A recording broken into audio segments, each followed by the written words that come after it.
Is this guy as good as they say he is? No, he's better. Yo, Pete, it's about jump time. You ready?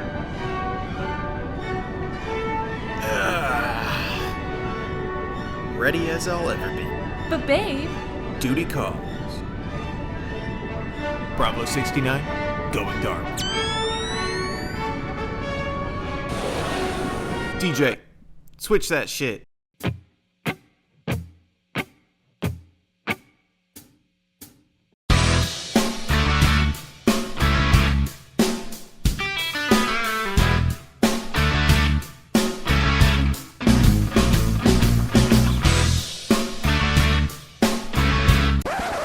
Wait, what am I doing here? And how do these things fly? November 6, 90800 Bravo, possible pilot meeting, correction. Education, advise ready to call me a number. Halt! Who goes there? Why are you watching this video? You're wanting to get your private pilot's license, but all the other YouTube videos for ground studying suck? I got you, bro. Welcome to Possible Pilot Education. So this chunky boy, you're definitely thinking, I'm not f***ing reading this thing. No worries, dog. Pilot training. The FAA, or Federal Aviation Administration, regulates commercial and general aviation, private spaceflight, and unmanned aircraft activities. The FAA are basically the people who can take away everything you've worked for if you do something stupid. That education you've invested around $100,000 into, and it's gone. those cute little licenses that you keep in your wallet and you love to flex to your friends, It's gone. It's all gone. any chance for your parents to actually love you because you've become a successful pilot, And it's gone. and all because you wanted to take a picture in the Ferrari you were carrying as cargo. Like, come on, really? It was just a quick selfie. This really happened. Pilot got locked inside the Ferrari in the back of his plane. The first officer had to land the plane by himself, and the captain lost his licenses. So basically, the FAA is no fun. The FARs, or Federal Aviation Regulations. These are rules for flying, rules for building planes, training requirements, the training requirements for building a plane while flying. Okay, maybe not. ACS, Airman Certification Standards. Basically the cheat sheet for your check ride. It'll tell you what you should do to pass your check ride. For example, should you verify with your compass that you are on the correct runway? Sure. Should you place your ailerons and elevator in such a way that corrects for a quartering crosswind? Sure. Should you show your designated pilot examiner how cool you are by buzzing the tower at Mach 0.2 and then proceed to bust the Bravo above you when you pull the yoke to your stomach to avoid slamming into said control tower? Yes. Fixed Based Operator, or FBO. A place on the airport that provides gas, aircraft rentals, parking, maintenance, and more. But mainly it's a place for you to steal coffee, since you're a CFI at a school that's too cheap to provide you with their own. That is a good cup of joe. So how can you start your journey towards becoming a pilot? First step is your student pilot certificate. To get this bad boy, you must be 16 years old and be able to read, speak, write, and understand the English language. Why don't you please just speak English? Maybe I can understand you. Your CFI will help you apply for this certificate on the IACRA website, IACRA. Next, you need a medical certificate. An aviation medical examiner, or AME, must medically clear you for flight. Sadly, this exam isn't as fun as your prostate exam at age 45.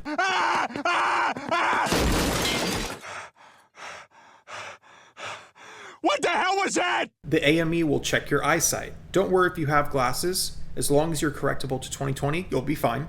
They will check blood pressure, conduct a urinalysis to check for diabetes, and more. What are the requirements for a private pilot certificate? You must be 17, complete specific training and meet flight time requirements described in the FARs, pass a knowledge test, and pass a practical test, often referred to as a check ride. There are 3 different classes of medical certificates: first, second, and third.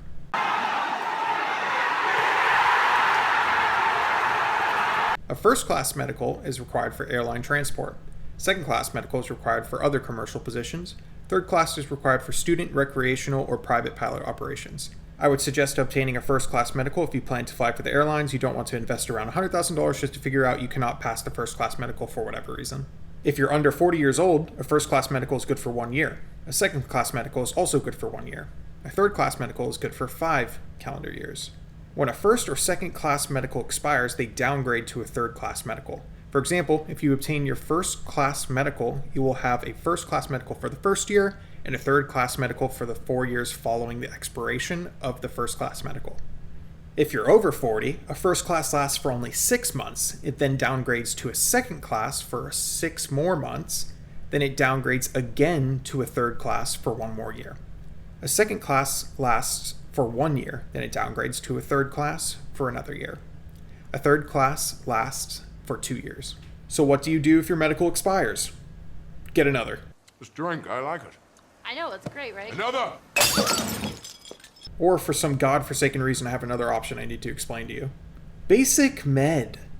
If you have a driver's license, have completed a medical education course from AOP in the last 24 months, have received a medical exam from a state licensed physician within the last 48 months, can certify you are under the care of a physician for any diagnosed medical condition, agreed to a national driver register check, and have held a medical certificate in the past, you can continue operating as a pilot.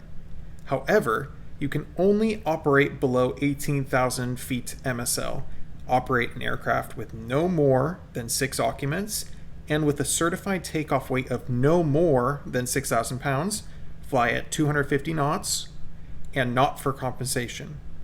Why would you do all that and not just get a new certificate? Does your private pilot certificate expire?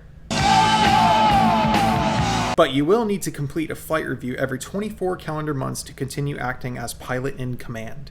The flight review must have 1 hour of ground instruction and 1 hour of flight instruction from an authorized instructor. If the instructor determines you can safely exercise the privileges of your pilot certificate, they will endorse your logbook and you are good to go for another 24 months. What is a PIC, or pilot in command? The PIC is the pilot of an aircraft that is directly responsible for and has the final authority of the operation of said aircraft. You will respect my authority! To act as pilot in command of an aircraft carrying passengers, you must have performed at least 3 takeoffs and landings in an aircraft of the same category and class within the last 90 days. If the flight is at night, the takeoffs and landings must have been made at night into a full stop. For this requirement, nighttime is defined as 1 hour after sunset to 1 hour before sunrise. If the flight is conducted in a tailwheel airplane, the takeoffs and landings must also be in a tailwheel. In substitute of a flight review, you can enroll in the FAA Wings Pilot Proficiency Program at FAAsafety.gov. If you satisfactorily complete a current wings phase within the previous 24 months, you do not have to complete a flight review to maintain currency. As a private pilot, what can you do besides act like you're a Top Gun by wearing black Ray-Bans and an absolutely clapped Cessna 172? You cannot pilot a plane for hire. A passenger can help pay for the expense of the trip, but you cannot pay less than an equal share of all expenses between you and all passengers. Passengers may not pay the entire cost of the flight, since therefore the flight would be for hire. In certain situations, you can operate an aircraft in connection with a business, as a salesperson, or during flight sponsored by charity, where only the charity receives compensation. At 100 hours, you can tow gliders as long as you have made 3 actual or simulated glider tows in the last year. What do you need on your person to fly an airplane as a private pilot? You need your private pilot certificate, photo ID such as driver's license or passport, a medical certificate or basic med documents, and the mindset that since you now have around 50 hours of flight time, you are entitled to fly for the airlines, and the pesky 1,500-hour requirement is just because FAA doesn't understand your God-given talent. I am the chosen one. Somebody had to do it. Aircraft are categorized into category, class, and type. With respect to pilot certification, category includes airplane, rotorcraft, glider, lighter than air, and powered lift. Categories can be broken down further into class such as single-engine land, single-engine sea, multi-engine land, multi-engine sea, helicopter, gyro, plane, airship, and balloon. Lastly, a class can be divided into types such as make and model. For example, a Cessna 172 is a type of airplane in the single-engine land class.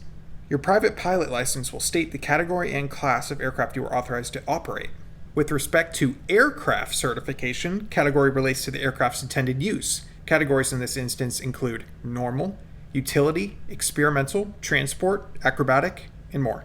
I hope you enjoyed and learned something. Possible Pilot Education, out.